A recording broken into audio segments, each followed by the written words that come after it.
Assalamualaikum warahmatullahi wabarakatuh.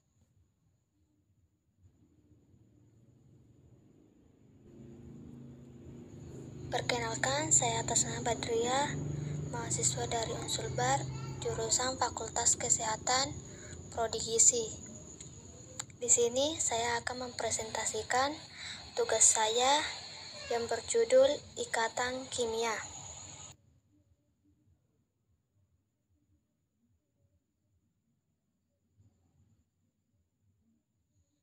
Ikatan kimia merupakan daya tarik-menarik antara atom yang menyebabkan suatu senyawa kimia dapat bersatu membentuk molekul senyawa atau ion. Nah, proses terjadinya ikatan antar atom dapat terjadi karena ada interaksi elektron antara atom yang satu dengan yang lain, sehingga berbentuk suatu molekul, senyawa, atau gugus atom. Untuk mencapai kestabilan, atom-atom unsur saling menggandakan ikatan yang disebut ikatan kimia. Pembentuk ikatan kimia dapat terjadi berdasarkan serah terima atau pemasangan elektron, bergantung pada jenis unsur yang berkaitan.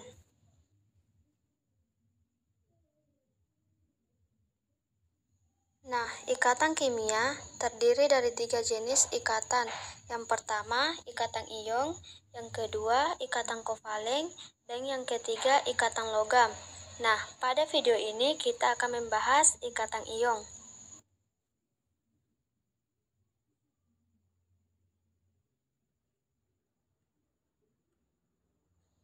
Nah, apa yang dimaksud dengan ikatan ion? Ikatan ionik merupakan ikatan yang terbentuk karena adanya gaya tarik-menarik atau gaya elektrostatik antara anion dan kation yang terbentuk sebagai akibat serah terima elektron.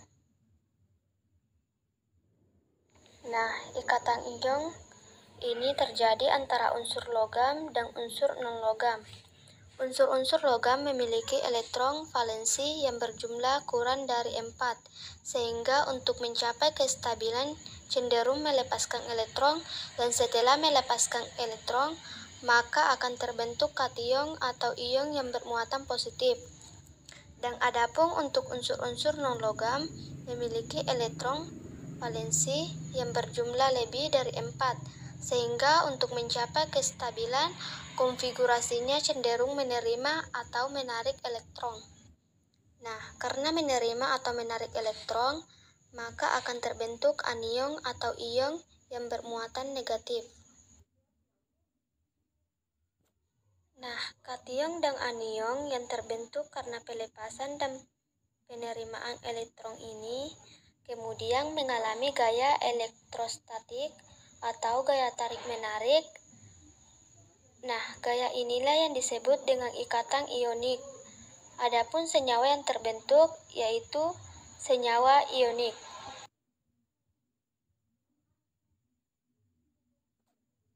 Nah, contohnya adalah ikatan ion yang terjadi pada senyawa NaCl. Nah, mari kita bahas bagaimana proses terjadinya ikatan ionik pada senyawa NaCl. Natrium merupakan suatu unsur dengan nomor atom 11 sehingga konfigurasinya adalah 281. Dan berdasarkan konfigurasi ini, kita dapat mengetahui bahwa elektron valensinya berjumlah 1. Suatu unsur akan bersifat stabil apabila elektron valensinya berjumlah 8. Nah, artinya unsur natrium dengan elektron valensi yang berjumlah 1 ini bersifat tidak stabil, dan supaya mencapai kestabilan unsur atau supaya elektron valensinya menjadi 8, maka 1 elektron valensinya ini akan dilepaskan, dan setelah melepas 1 elektron, maka akan terbentuk ion bermuatan positif 1, yaitu ion Na+ dengan konfigurasi 28.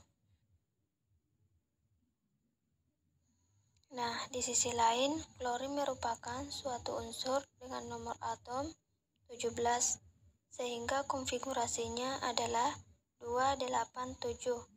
Nah, dari konfigurasi ini kita dapat melihat bahwa elektron valensinya adalah 7. Dan untuk mencapai kestabilan konfigurasi atau supaya elektron valensinya menjadi 8, maka klorin harus menarik 1 elektron. Nah, elektron yang dilepaskan oleh natrium tadi kemudian akan diterima oleh klorin.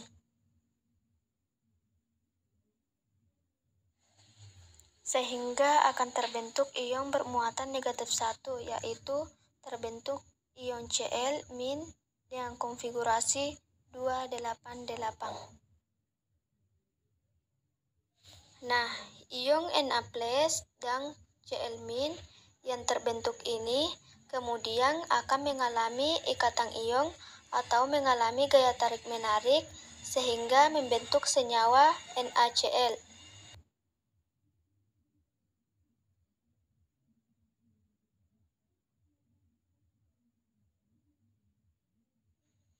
Nah, supaya lebih paham, kita coba kerjakan beberapa soal dengan ilustrasi yang lebih sederhana. Soal yang pertama, tuliskan pembentukan ikatan ion dari magnesium dengan nomor atom 12 dan klorin dengan nomor atom 17. Serta tuliskan rumus molekul dari senyawa yang terbentuk.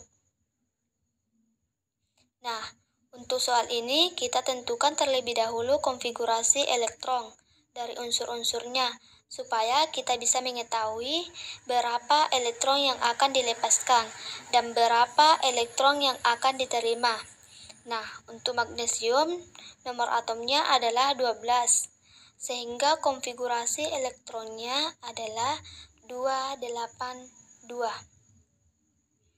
Nah, dari konfigurasi ini kita dapat melihat bahwa elektron valensi dari Mg adalah 2. Sehingga supaya konfigurasi elektronnya menjadi stabil atau supaya elektron valensinya menjadi 8, maka 2 elektron valensinya ini dilepaskan sehingga akan terbentuk ion Mg2+ dengan konfigurasi 28.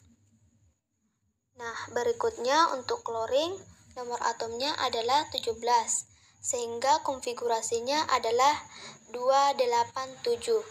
Dan supaya menjadi stabil atau supaya elektron valensinya menjadi 8, maka Cl akan menarik 1 elektron, sehingga membentuk ion Cl- dengan konfigurasi 288. Nah, dari sini kita dapat melihat bahwa satu atom Cl hanya mampu menangkap 1 elektron yang dilepaskan oleh magnesium. Artinya, untuk menangkap 2 elektron yang dilepaskan oleh magnesium, maka dibutuhkan 2 atom klorin. Atau dengan bahasa sederhana, jumlah elektron yang dilepaskan dan jumlah elektron yang diterima harus sama. Nah, di sini kita dapat melihat bahwa jumlah elektron yang dilepaskan adalah 2. Sedangkan jumlah elektron yang mampu diterima adalah 1. Sehingga supaya jumlahnya menjadi sama, maka kita kalikan silang. Untuk Mg, kita kalikan 1, kemudian untuk Cl kita kalikan 2. Sehingga 2 elektron yang dilepaskan oleh magnesium dapat ditangkap oleh 2 klorin. Nah, dapat kita tuliskan seperti ini. Untuk magnesium, karena dikali 1, maka tidak terjadi perubahan. 1 atom magnesium mendapat 2 elektron, sehingga membentuk ion Mg2+. Nah, untuk klorinnya, di sini dikalikan 2, sehingga 2Cl menangkap 2 elektron, sehingga terbentuk 2 ion Cl-. Nah, 1 ion Mg2+